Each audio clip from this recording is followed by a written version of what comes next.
I carried on my involvement with Old Time Christmas. I ran a tavern. We had a float in the July 1st parade called Viv's, Diamond Viv's, they called it. And so we ran a tavern at the old Skeena building. And I Didn't you, I was thinking of St. Lawrence, but that was the country store. That was the store. The very first year, the St. Lawrence Hotel had a fire. And when we started to put Old Time Christmas together, we needed a place. We thought we wanted a general store. And I remember about 8 of us sitting up on these, well, there wasn't charred remains, let's put it that way, in the night, trying to figure out, we had no money, how we were going to pull this together. And those early years of the Old Time Christmas were the best. There was no money. It was all, we were all very excited about, scrounging up. I know somebody come in with a bunch, he said, I got a bunch of skids. Okay, so we have a bunch of skids. Well, he said, lumber, folks. Oh, we could build things.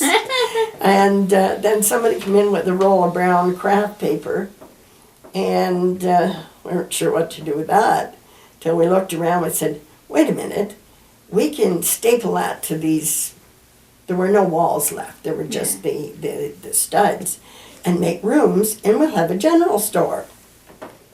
And we have skids. We can make a floor. And so we did. We built it upstairs. We put this towards the skids part, made a floor.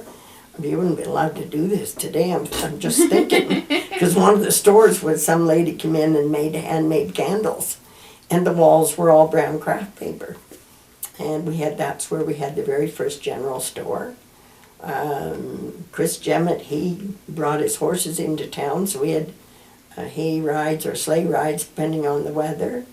And most of the downtown stores jumped right in and decorated their stores in an old-fashioned way.